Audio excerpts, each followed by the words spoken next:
¿Cómo manejar los tiempos verbales en la narrativa? Presente, pasado y futuro en armonía. Una de las preguntas más frecuentes entre quienes comienzan a escribir narrativa es cómo manejar los tiempos verbales, sobre todo cuando se opta por narrar en presente, pero los personajes hacen referencia a su pasado o a lo que planean hacer en el futuro. Esta inquietud es válida, ya que la conjugación verbal en un relato no solo cumple una función gramatical, sino también estética y emocional. Un manejo adecuado de los tiempos verbales puede hacer que una historia fluya con naturalidad y transmita con claridad la experiencia de los personajes. Por el contrario, un uso confuso o errático puede desconectar al lector e interrumpir la inmersión en el relato. Narración en presente, una lección con impacto. Narrar en presente es cada vez más común en la literatura contemporánea. Este tiempo verbal ofrece inmediatez, coloca al lector dentro de la acción y genera una sensación de estar viviendo lo que ocurre en tiempo real. Se siente íntimo, cercano, casi cinematográfico. En tercera persona, esta elección puede mantener cierta distancia con respecto al protagonista, pero sin perder el dinamismo. Por ejemplo, Clara camina por el pasillo con cuidado. Sabe que no debe hacer ruido. Afuera, los perros ladran. Dentro de su pecho el corazón retumba como un tambor desbocado. La acción se desarrolla en el presente y el lector la vive al mismo tiempo que el personaje. No hay distancia temporal entre lo que ocurre y lo que se cuenta. Sin embargo, incluso cuando narramos en presente, los personajes no viven encapsulados en ese instante. Tienen un pasado que influye en su presente y un futuro que esperan o temen. Por eso es común que dentro de una narración en presente aparezcan formas verbales del pasado o del futuro. La clave está en cómo se introducen y cómo se mantienen estas transiciones de manera clara para el lector. El pasado dentro de una narración en presente.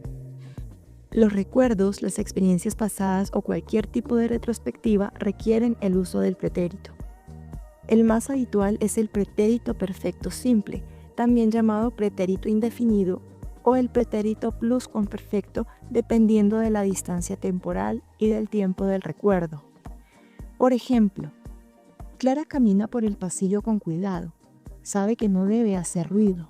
Hace 3 años, cuando vivía con su madre, aprendió que el silencio podía ser un escudo. Aquella vez, al tirar una taza, el grito de su padrastro se le quedó grabado en la espalda. Aquí, la narración principal está en presente, pero hay una digresión al pasado. Hace años, aprendió, aquella vez, se le quedó grabado. Esto aporta contexto emocional y psicológico. Esta transición no rompe la coherencia porque el lector entiende por la estructura del texto y por los marcadores temporales como hace años y aquella vez, que en realidad estamos hablando de un recuerdo. Una vez que se termina esta digresión al pasado, se puede volver sin problemas al tiempo presente. Por ejemplo, ahora Clara avanza un poco más. El suelo cruje, pero apenas se oye. Ella respira hondo. Así, el cambio de tiempo verbal enriquece la escena en lugar de entorpecerla. El secreto está en hacer explícita la transición, dar alguna pista contextual que indique que estamos entrando en un recuerdo o en una reflexión. Proyectarse hacia el futuro, expectativas y planes. En una narración en presente, también es posible que el personaje piense en lo que va a hacer después, en lo que espera o teme que ocurra. Para eso, el futuro simple o compuesto entra en juego, ya sea en formas como en ir a más infinitivo, que tienen un tono más coloquial e inmediato. Por ejemplo, Clara se detiene junto a la puerta. Va a esperar hasta que los perros dejen de ladrar. No puede permitirse un error ahora. Si la descubren, todo habrá sido en vano. Aquí aparecen 2 formas verbales que apuntan a futuro. Va a esperar y habrá sido. Ambas son coherentes con la voz narrativa del presente, porque refleja los pensamientos de Clara en ese momento. El uso del futuro da sentido de proyección y añade tensión. Hay algo que está por ocurrir, algo que todavía no ha sucedido, pero que ya influye en lo que el personaje hace o decide. Este tipo de estructuras también permite crear suspenso o anticipación, lo cual es especialmente útil en géneros como el thriller o la novela de aventuras. Nuevamente, lo importante es que el lector perciba que esos tiempos verbales no rompen la lógica del relato, sino que surgen de la conciencia del personaje. Combinar tiempos verbales sin perder claridad. Cuando narramos en presente y queremos incluir elementos del pasado o del futuro, debemos pensar en la lógica interna del personaje y de la escena.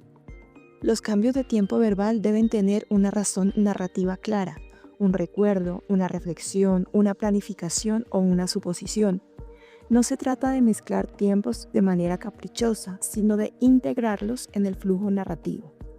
Algunos consejos prácticos para lograrlo son: 1. Usar marcadores temporales que aclaren la transición, como por ejemplo, en ese momento, años atrás, cuando era niño, mañana, más tarde, si todo sale bien, entre otros. 2. Evitar confundir al lector con saltos abruptos. Si vas a narrar una escena completa del pasado, considera separarla con un párrafo nuevo o un cambio de ritmo. 3. Si el protagonista recuerda algo o piensa en algo por venir, mantén la voz narrativa en presente, pero cambia de tiempo verbal solo dentro de su pensamiento. 4. Cuida la coherencia estilística. No empieces una narración en presente para luego deslizarte sin justificación hacia el pasado. Cada cambio de tiempo debe tener una justificación emocional o narrativa. Jugar con los tiempos verbales en una narración no solo es posible, sino recomendable. Los recuerdos del pasado enriquecen al personaje, las proyecciones hacia el futuro generan tensión y el presente mantiene al lector dentro de la acción. La clave está en usarlos con intención, sabiendo qué aporta cada uno y cómo hacer que todos convivan sin generar ruido.